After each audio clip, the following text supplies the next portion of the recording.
नमस्कार दोस्तों, मैं जयप्रकाश लाइव से आपका हार्दिक स्वागत करता हूं। आज हम कोसेक इनवर्स एक्स का ग्राफ पढ़ेंगे।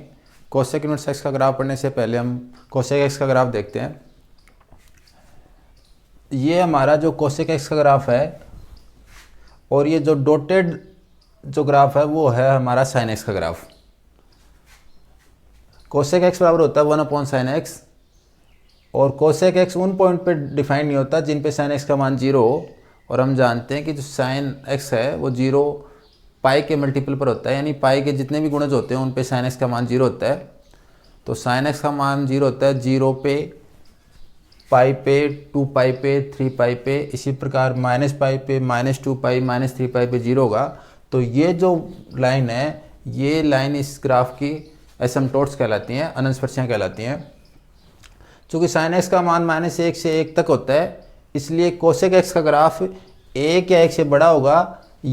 कोसेक एक्स का मान 1 या 1 से बड़ा होगा या -1 या -1 से छोटा होगा। कभी भी कोसेक एक्स का ग्राफ -1 से 1 के बीच में जो ये रीजन है इसके अंदर विद्यमान नहीं होगा। हम जब भी इन्वर्स ट्रिग्नोमेट्री फंक्शन ज्ञात करते हैं तो हमारा जो ट्रिग्नोमेट्री फंक्शन है वो 1 1 और 1 2 होना चाहिए। और साथ ही साथ इन्वर्स ट्रिग्नोमेट्री फंक्शन है वो उसकी जो प्रिंसिपल ब्रांच है वो हम फर्स्ट क्वाड्रेंट के साथ या तो फोर्थ क्वाड्रेंट लेते हैं या फर्स्ट क्वाड्रेंट के साथ सेकंड क्वाड्रेंट लेते हैं। अब हम जानते हैं कि फर्स्ट क्वाड्रेंट में तो सभी ट्रिग्नोमेट्री फंक्शन है, सभी त्रिकोणमितीय फलन धनात्मक होते हैं। लेकिन सेकंड क्वाड्रेंट में अगर कोसेक एक्स की बात करें तो पॉजिटिव होता है और फोर्थ क्वाड्रेंट में नेगेटिव होता है। हमें पॉजिटिव तथा नेगेटिव दोनों वैल्यू चाहिए, तो हम क्या करेंगे, पॉजिटिव और नेगेटिव दोनों वैल्यू लेने के लिए जो ग्राफ है या प्रिंसिपल ब्रांच है वो -π/2 से लेकर π/2 तक ज्ञात करेंगे।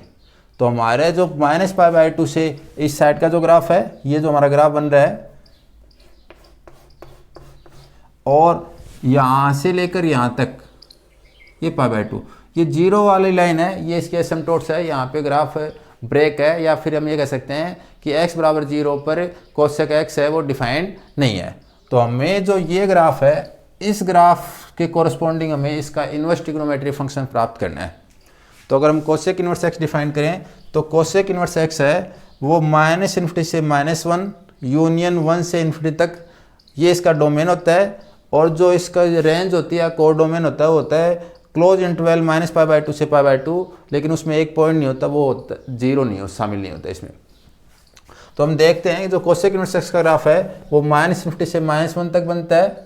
फिर ये जो पार्ट है इसमें कोसेक इन्वर्स एक्स का ग्राफ नहीं बनता। लेकिन अगर हम इस डॉटेड लाइन के ग्राफ को देखें तो ये साइन इन्वर्स एक्स का ग्राफ है जो हम पहले पढ़ चुके हैं। और इसके बाद 1 से लेकर ∞ तक हमारा दोबारा कोसेक इन्वर्स एक्स का ग्राफ बनता है।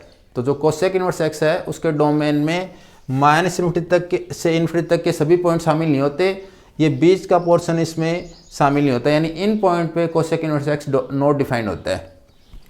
तो हम कह सकते हैं कि जो कोसेक इन्वर्स एक्स है वो परिभाषित होगा या डिफाइंड होगा यदि x की वैल्यू -∞ से -1 तक हो, इसमें 1 शामिल होता है, और 1 से ∞ तक हो, इसमें -1 शामिल होता है, इसमें +1 शामिल होता है। लेकिन -1 से बड़ी और +1 से छोटी वैल्यू शामिल नहीं होती।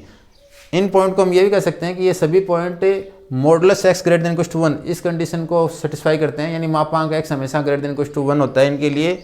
और या ये भी कह सकते हैं सभी वास्तविक संख्याओं में से अगर -1 से लेकर 1 तक का अंतराल जो ओपन इंटरवल अगर वो हटा दें तो सभी वास्तविक संख्याओं के लिए ये डिफाइंड होता है। तो सभी वास्तविक संख्याओं में से मैंने -1 से बड़ी और 1 से छोटी अगर वैल्यू हटा दी तो बाकी सभी वैल्यूओं के लिए ये क्या होता है, डिफाइंड होता है। इससे जो रेंज है वो -π/2 से लेकर π/2 तक के बीच की होती है। और इसके अंदर सिर्फ एक पॉइंट जो ये हमारा ये पॉइंट है x बराबर 0 सॉरी y = 0 x पे, ये जो है इसकी एसिम्पटोट्स होती है, अनस्पर्शी होती है। कोसेक इन्वर्स एक्स है वो विषम फलन होता है। हम जानते हैं जो विषम फलन होता है वो ओरिजिन के रिस्पेक्ट में सिमेट्रिक होता है और इसका ग्राफ भी ओरिजिन के रिस्पेक्ट में सिमेट्रिक है। तो ये हमारा ऑड फंक्शन है।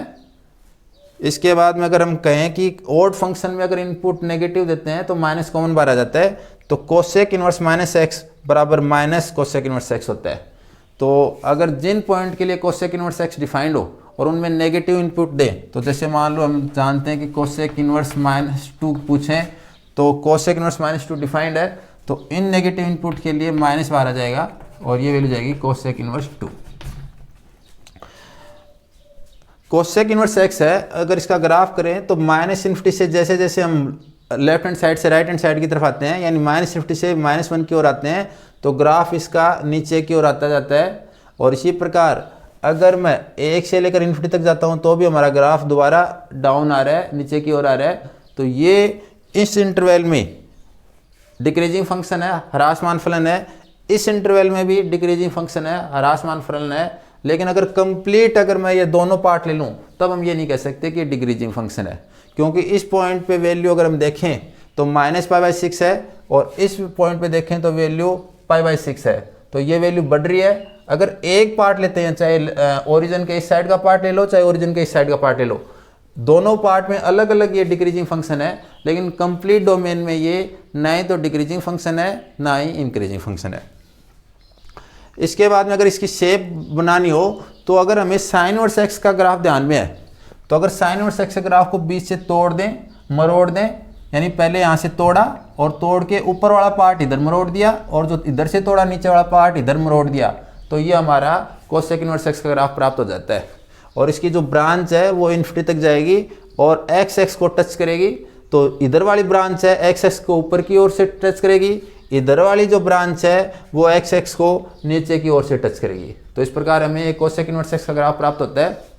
अगर हम इसमें ध्यान से देखें तो अगर साइन इनवर्स एक्स और कोसेक इनवर्स के ग्राफ दोनों में सिर्फ 2 पॉइंट कॉमन होते हैं, यानी अगर इनके डोमेन की बात करें तो दोनों के डोमेन में भी +1 भी शामिल होता है, -1 भी शामिल होता है। और अगर एक पे हम कोसेक इनवर्स एक्स की वैल्यू निकाल लो और चाहे साइन इनवर्स की वैल्यू निकाल लो, दोनों की वैल्यू π/2 होती है।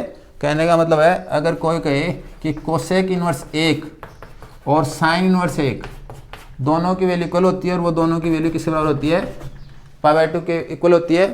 इसी प्रकार अगर कोसेक इनवर्स -1 निकाल लो चाहे साइन इनवर्स -1 निकाल लो, दोनों की वैल्यू -π/2 के इक्वल होती है।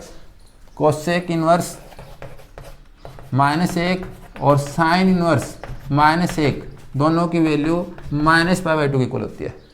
तो दोनों के डोमेन में सिर्फ 2 ही पॉइंट कॉमन है, वो है -1 और +1।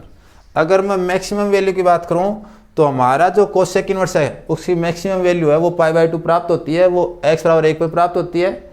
और इसी प्रकार अगर मिनिमम वैल्यू की बात करूं तो जो कोसेक इनवर्स x की मिनिमम वैल्यू -π/2 वैल्यू होती है और वो -1 पे प्राप्त होती है।